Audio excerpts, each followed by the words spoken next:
Fine, it's getting chilly. Well, friends, it is getting dark quite earlier these days, and so here we are.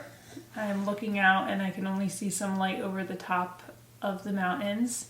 You might hear the clinking and clanking of our heating system because the cold has descended upon the mountain. What I am looking forward to about that is that we get the most beautiful sunrises in the winter here that we don't get any other time of the year.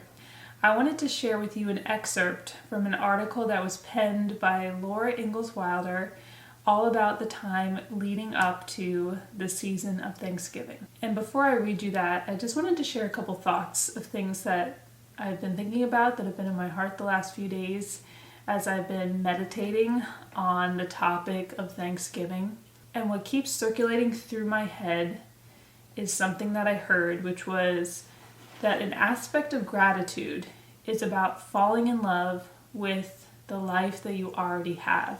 Now, in the spirit of honesty, there are things in all of our lives that we're not in love with.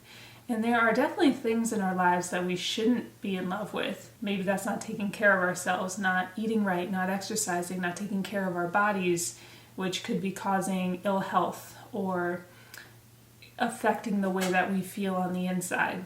Maybe it's a relationship in your life that is harmful, that needs to be dealt with. Maybe it's an addiction that you're struggling with that you need to get victory over. And so there are certainly things in our lives that we should not be in love with and that we should be working diligently towards shifting.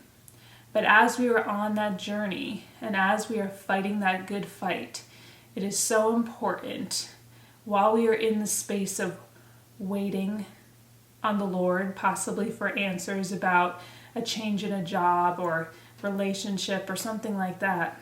Social media can play into this so deeply, where we are constantly looking at things that potentially we wish that we had, and that can stir up in us the sin of coveting as opposed to stirring up in us contentment and gratitude. And so this article kind of touches on that topic of falling in love with the things that we already have, to be able to stop and be grateful for things that maybe we've taken for granted. And so this article beautifully reiterates the thoughts that have been going through my mind, and I'll share that with you now. I suppose I should be thankful for what we have, but I can't feel very thankful when I have to pay $2.60 for a little flour and the price is still going up. Who can relate to that right now in this climate of the world that we're living in? Writes a friend. In the same letter she says, "We are in our usual health. The family is so used to good health that it is not even taken into consideration as a cause of thanksgiving. We are so inclined to take for granted the blessings we possess and to look for something peculiar, some special good luck for which to be thankful." I read a Thanksgiving story the other day in which a woman sent her little boy out to walk around the block and look for something for which to be thankful. One would think that the fact of his being able to walk around the block and that he had a mother to send him would have been sufficient cause for thankfulness. We are nearly all afflicted with mental farsightedness and so easily overlook the thing which is obvious and near. There are our hands and feet. Whoever thinks of giving thanks for them, until indeed they, or the use of them, are lost. We usually accept them as a matter of course, without a thought, but a year of being crippled has taught me the value of my feet, and two perfectly good feet are now among my dearest possessions. Why? There is greater occasion for thankfulness just in the unimpaired possession of one of the five senses than there would be if someone left us a fortune. Indeed, how could the value of one be reckoned?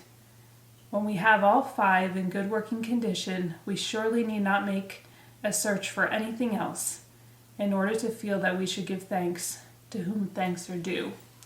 And all thanks, and all glory, and all honor is due to the one who created all things, the great I am, the Lord, the maker of the heavens and the earth.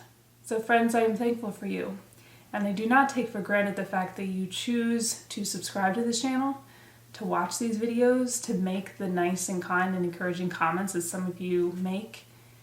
And I wanted to thank you so much, as always, for coming back to our little house in the mountain, for spending some time here with me today. I did a blog post a couple months ago on romanticizing an ordinary life, and those sentiments kind of go along with what I was talking about today. So if you want to read that or any of our other blog posts, or you wanted to check out the Cozy Corner Mercantile, where we have our cozy collection mugs, non-toxic candles, and I have up my soaking and sprouting chart for the kitchen, you can find that at www.ourlittlehouseonthemountain.com.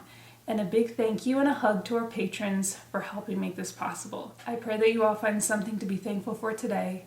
And Lord willing, I will see all of you right here on the next one. Bye, friends.